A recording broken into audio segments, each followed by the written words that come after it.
माजी खासदार चंद्रकांत खैरे साहब हमेशा कहते रहे कि मैं हिंदुओं का खासदार हूँ। हमारे खासदार ने कहा मैं औरंगाबाद की जनता का खासदार हूँ। उसके पास धर्म जो है तो बाद में, पहले इंसानियत है करके किसी भी मिशनरी को इस्तेमाल करके एमआईएम को टारगेट करने की कोशिश करें। जनता हमारे साथ है और हम जनता के काम करते रहेंगे। एक बात देखिए, कल का जो हम वेलकम प्रोग्राम कर रहे हैं माननीय मुख्यमंत्री साहब का, तो ये सिर्फ मजलिस इत्तेहादुल मुस्लिमीन का काम नहीं है, बल्कि ये आम नागरिकों का काम है और वो लोग भी उसके अंदर शामिल होंगे। क्योंकि इम्तियाज़ जलील साहब के फॉलोअर्स लाखों की तादाद में औरंगाबाद में है, मराठवाड़ा में है, तो बहुत सारे लोग आएंगे और वेलकम करेंगे। रहा सवाल, हम एक अच्छे तरीके से, चूँकि माननीय मुख्यमंत्री पूरे महाराष्ट्र के मुख्यमंत्री है, उनकी रेस्पेक्ट करना हमारी अखलाकी जिम्मेदारी है। ठीक है, आप धरना प्रदर्शन से हमको रोक रहे हैं, हम साहब को वेलकम करेंगे, हम उनके ऊपर फूल बरसाएंगे। हमारा कायद हमेशा आपको सड़कों पे नजर आएगा। तो ये लोगों का जो विश्वास हम पे आया है।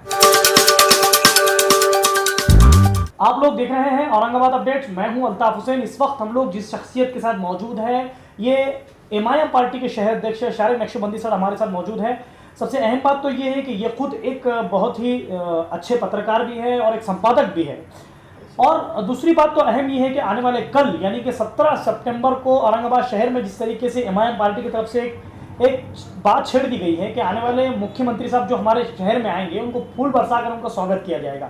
शारिक नक्शबंदी साहब से हम बात करते हैं इस ताल्लुक से कि क्या ये जो काम को लेकर आप लोग चल रहे हैं, किस हद तक जनता में इसमें फायदा है और किन लोगों को आपने इन्वॉल्व किया है। अब जिस तरीके से पुलिस आपको रोकने की कोशिश करेगी, उसमें आपका क्या एक स्टैंड रहेगा, या पिछले जिस वक्त 15 अगस्त को एक स्टैंड लिया गया था उस वक्त ही वही चीज देखने को मिलेगी जनता को, या आने वाले वक्तों में क्या होगा, कौन लोग इनका साथ दे रहे हैं, जैसे कि कोई संगठन है या कोई और पार्टी के दीगर लोग हैं। बात करते हैं सर, वेलकम है आपको औरंगाबाद अपडेट्स के अंदर। सबसे पहला सवाल सर मेरा ये है कि क्या आने वाले वक्तों में यानी कि कल जब एक बहुत बड़ा फैसला ले रहे हैं, मैं तो ये समझता हूँ, तो किस हद तक सर ये फैसला सही रहेगा?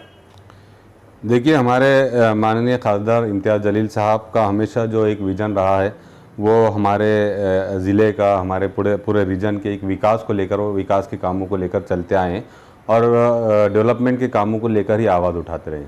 मैं आपको सबसे पहले तो ये बात क्लियर कर दूं कि ये किसी किस्म का कोई धरना, आंदोलन, प्रदर्शन नहीं है और ना ही ये मजलिस इत्तेहादुल मुस्लिमीन के कार्यकर्ताओं का जो है तो सिर्फ एक प्रोग्राम है, बल्कि एमपी इम्तियाज़ जलील साहब ने तमाम लोगों से आह्वान किया है, उनको वेलकम किया है कि जो कोई भी अगर वाकई मराठवाड़ा का विकास चाहता है तो वो साथ में आए।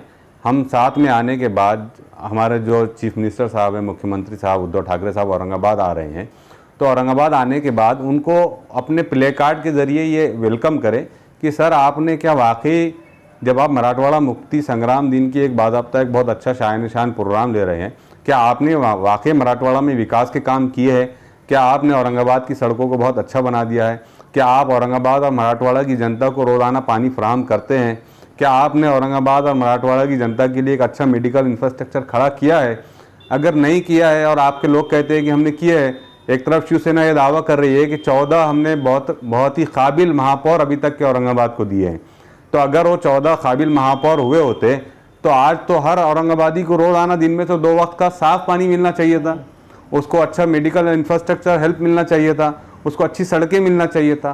तो जो सीना ठोक रही है शिवसेना अपना मियाँ मिट्ठू की तरह कि भाई अपने आप अपने मुंह तारीफ़ कर रही है कि हमने 14 काबिल तरीन महापौर दिए हैं, तो उन महापौर ने क्या काम किए पूरे कार्यकाल में? तो हम ये एक तरीक़ा है, हम सत्कार करना चाह रहे हैं, वेलकम करना चाह रहे हैं मुख्यमंत्री साहब का, और उनको अपने प्ले कार्ड के ज़रिए बताना चाह रहे हैं कि सर आप पूछिए अपने 14 जो महारथी आपने महापौर दिए थे, उन्होंने क्या काम किए विकास के। हमारा मकसद यही है और ये सिर्फ मजलिस इत्तेहादुल मुस्लिमीन का नहीं है, बल्कि हर आम नागरिक को आना चाहिए। ये उन्हीं से आम नागरिकों से समस्याओं से मुताल्लिक़ ही सवालात है पूरे। सर ये बात सही है आपकी, लेकिन हमने कई आंदोलन ऐसे भी देखे हैं आपके, या जो भी आप जैसे ठीक है आंदोलन नहीं कह रहे, आपके पदाधिकारी उसमें मौजूद नहीं होते सब। कई ऐसे हमने देखे हैं ऐसे प्रोग्राम कि आप एक होते हैं, समीर बिल्डर साहब एक होते हैं, MP साहब होते हैं, बाकी आपके कुछ नगर सेवक तो उसमें होते भी नहीं हैं। फिर कैसे सक्सेस कर पाएंगे सर आप? नहीं, देखिए, कल का जो हम वेलकम प्रोग्राम कर रहे हैं माननीय मुख्यमंत्री साहब का, तो ये सिर्फ मजलिस इत्तेहादुल मुस्लिमीन का काम नहीं है, बल्कि ये आम नागरिकों का काम है और वो लोग भी उसके अंदर शामिल होंगे। क्योंकि इम्तियाज़ जलील साहब के फॉलोअर्स लाखों की तादाद में औरंगाबाद में है, मराठवाड़ा में है, तो बहुत सारे लोग आएंगे और वेलकम करेंगे। रहा सवाल अगर हमारे पदाधिकारी उसके अंदर शामिल नहीं होते, तो चूँकि हम हमेशा जनता की समस्याओं को उठाते रहे हैं, तो हमारे पदाधिकारियों ने अव्वल सफ में, पहली सफ में रहना चाहिए। जो नहीं रहेंगे पार्टी उनके खिलाफ कार्रवाई, एक्शन लेंगी ज़रूर। सर, जिस तरीके से 15 अगस्त को एक स्टैंड लिया गया था आपकी तरफ से, जो मैं तो ये समझता हूँ महाराष्ट्र नहीं बल्कि कहीं ना कहीं ऑल इंडिया के करीब तक उसका मैसेज चला गया था, तो क्या इस बार भी आपकी तरफ से कोई एक ऐसा बड़ा स्टैंड लिया जाएगा सर? देखिए, ये एक तो स्टंट, इसको स्टंट का नाम देना ही गलत है, ये कोई स्टंट नहीं है।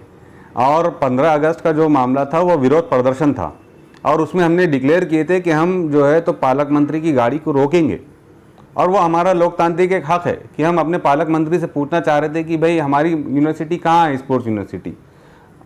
तो वो एक धरना प्रदर्शन आंदोलन था। कल का हमारा कोई धरना प्रदर्शन आंदोलन नहीं है। हम एक अच्छे तरीके से, चूँकि माननीय मुख्यमंत्री पूरे महाराष्ट्र के मुख्यमंत्री है, उनकी रेस्पेक्ट करना हमारी अखलाकी जिम्मेदारी है। हम उनको बस अपने प्ले कार्ड के जरिए ये एहसास दिलाना चाहते हैं कि जिन लोगों के ऊपर आपने अभी तक साल से विश्वास करते आए हैं, वो आपको वहाँ पर हथेली पे जन्नत बताते हैं कि हमने औरंगाबाद का बहुत विकास किया है। तो कहाँ विकास किया है आप अपने पूछिए, अपने पदाधिकारियों से पूछिए, अपने महारथी 14 महापौर से पूछिए कि हमने आपको महापौर बनाया था, आपने क्या काम किए। तो हमारा ये स्टंट नहीं है, ये अवामी एक समस्याएं हैं जो हम एक अच्छे तरीके से माननीय मुख्यमंत्री साहब के सामने रखना चाह रहे हैं। क्यों? तो पुलिस की तरफ से कल के दिन किसी भी किस्म के आंदोलन की कोई परमिशन नहीं है, कोई धरने की, प्रदर्शन की, आंदोलन की पुलिस ने परमिशन नहीं दी है। हालांकि ये चीज़ नहीं होना चाहिए, कहीं ना कहीं लोकतंत्र में आंदोलन करना, अपनी बात रखने की आज़ादी हर किसी को होती है, लेकिन चूँकि पुलिस की अपनी जिम्मेदारी है, पुलिस ने हमको उसको पाबंद कर दिए। हमने वहाँ पर भी, हमारे खासदार साहब ने बोला ठीक है, आप धरना प्रदर्शन से हमको रोक रहे हैं, हम साहब को वेलकम करेंगे, हम उनके ऊपर फूल बरसाएंगे। सब ऐसा तो नहीं है कि मैं मतलब कहीं ना कहीं बाकी रहने के लिए सारे पालक मंत्री साहब आते हैं जब आवाज़ उठाते हैं, मुख्यमंत्री साहब आते हैं जब आवाज़ उठाते हैं, आप कह रहे हैं कि जो मिनिस्टर औरंगाबाद में आएंगे हम कहीं ना कहीं उनका विरोध प्रदर्शन करेंगे, या जिस तरीके से अभी मुख्यमंत्री साहब का फूल भेजे, तो आप बाकी रहना चाहते हैं मतलब लोगों के दरमियान, या आपको खुद ऐसा लग रहा है कि हमको जो लोगों ने वोट दिए हैं उनका हक अदा कर रहे हैं? बाकी क्या बात है सर? बाकी रहने के लिए ये सब चीज़ें करने की ज़रूरत नहीं। बाकी रहने के लिए जनता के काम करना पड़ते हैं, और पिछले 7 सालों में एमएलए रह चुके और एमपी अब है माशाल्लाह, इम्तियाज़ जलील साहब ने काम के ज़रिए साबित किया है। आपने कभी पिछले 25 सालों में लोकसभा में औरंगाबाद का नाम नहीं सुना जितना पिछले 2 सालों में एमपी इम्तियाज़ जलील साहब उठा चुके हैं औरंगाबाद के मसाइल को। तो बाकी रहने के लिए ये सब चीज़ें हमको करने की ज़रूरत नहीं है। लोगों ने हम पर जो विश्वास किया, हमारे 25-26 नगर सेवकों पर जो विश्वास किया, आमदार चुन के दिए, खासदार चुन के दिए, तो ये हमारे पार्टी का स्टाइल है, कायद का स्टाइल है कि हमारा कायद सबसे पहले अपनी जिम्मेदारियों को तरजीह देता है। सबसे पहले वो ऐसा नहीं है कि दूसरे एमपी एमएलए की तरह यहाँ से तो चुन के जा रहे पुणे और मुंबई में कॉर्पोरेट लाइफ गुजार रहे हैं। हमारा कायद हमेशा आपको सड़कों पे नज़र आएगा।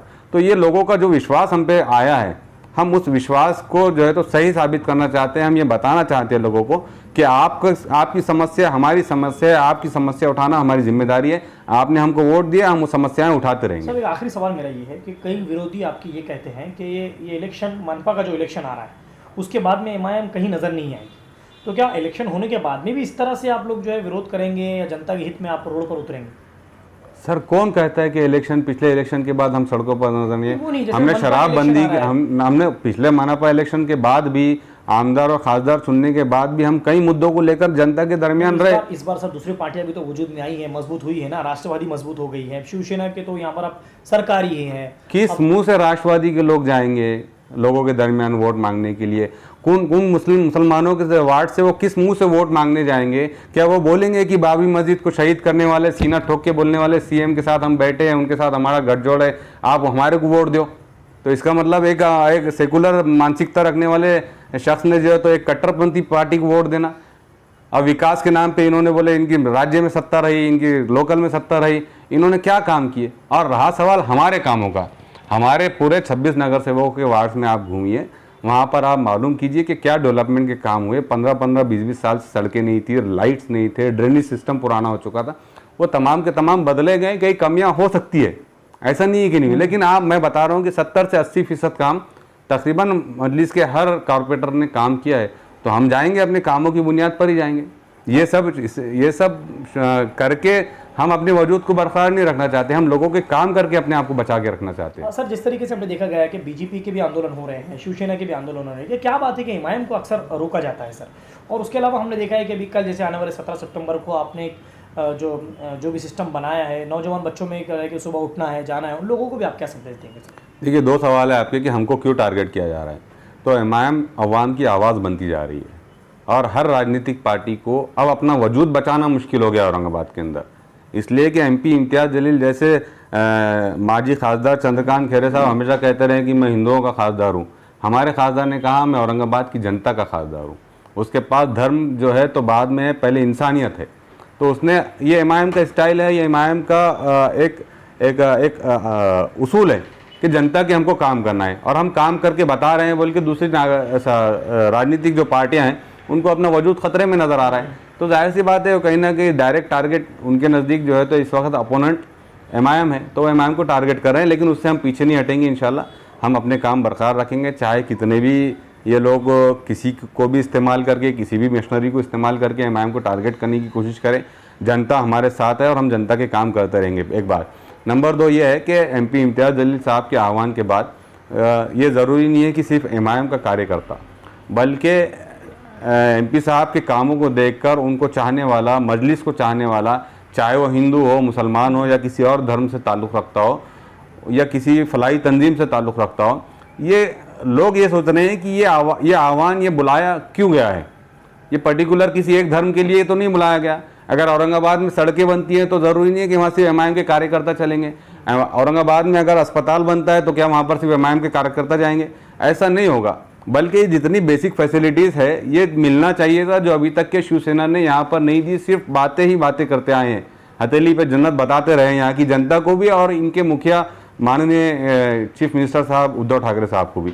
तो हम यही कह रहे हैं कि हम ये जो मुद्दे उठाए जा रहे हैं तो ये आम नागरिक, आम नौजवान, चाहे वो पढ़ा लिखा हो, गैर पढ़ा लिखा हो, वो ये समझ रहा है कि खासदार हमारे मसाइल को उठा रहा है। तो उन मसाइल को उठाने के लिए जाहिर सी बात है कि वो खासदार साहब के साथ जुड़ना चाह रहे हैं और बहुत सारे नौजवान हैं। मेरी इन नौजवानों से यही गुजारिश है कि कल का जो धरना है उसमें एमपी इम्तियाज़ जलील साहब के क्लियर इंस्ट्रक्शंस है कि हम सिर्फ अपने हाथ में प्ले कार्ड उठाए रखेंगे, रोड के एक किनारे खामोश खड़े रहेंगे, किसी किस्म की कोई नारेबाजी नहीं होगी, कोई काला झंडा नहीं बताया जाएगा। और बाज़ाब्ता हमारे कायद का जब हमको हुक्म हो गया है तो तमाम, चाहे वो एमआईएम के कार्यकर्ता हो, चाहे आम नागरिक हो, उन्होंने उन इंस्ट्रक्शंस को फॉलो करना चाहिए कि हम किसी किस्म की कोई घोषणाबाजी नहीं करने वाले। और अगर कोई ऐसी एक्टिविटी करता है जो एमपी इम्तियाज़ जलील साहब के आदेश का विरोध करता है तो उसका एमआईएम से कोई ताल्लुक़ नहीं है, बात समझ लीजिए। इसलिए कि माननीय मुख्यमंत्री अगर औरंगाबाद आ रहे हैं तो उनको रेस्पेक्टफुली वेलकम करके उनको इशूज़ से आगाह करना ही हमारा मकसद है। उनको कहीं रोकना हमारा कोई मकसद नहीं है, ना हमारी कोई ऐसी पॉलिसी है। हम चाहते हैं कि कहीं ना कहीं उन्होंने जिन लोगों पर यहाँ पर भरोसा किया था उनको ये एहसास हो कि मैंने गलत लोगों का सिलेक्शन किया था। चलिए, ये थे हमारे शायर नक्शबंदी साहब। इन्होंने साफ अल्फाजों में एक बात तो कह दी है कि इम्तियाज़ जलील साहब का ये आदेश है कि कोई भी घोषणाबाजी नहीं होगी, कोई नारेबाजी नहीं होगी। और जिस तरीके से इन्होंने सारी बातें का एक निचोड़ ये बताया कि हमारा जो कल मुख्यमंत्री साहब से जो भी है, जिस तरह से भी ये लोग स्टंट करने वाले हैं, उसका मकसद ये है कि जो 14 जिस तरीके से कहा कि महापौर यहाँ पर सक्सेस दिए गए, उन लोगों ने शहर में क्या विकास किया ये बताने की कोशिश कर रहे हैं। दूसरी अहम बात तो ये है कि आप कल, यानी कि कल जो मुख्यमंत्री साहब हमारे औरंगाबाद शहर में आने वाले हैं, अब एमआईएम जो है उनको ये बताकर किस तरीके से ये बात कहीं ना कहीं उन तक पहुंच सकती है कि औरंगाबाद का विकास कहां पर रुका है या कहां पर किस हद तक चल रहा है।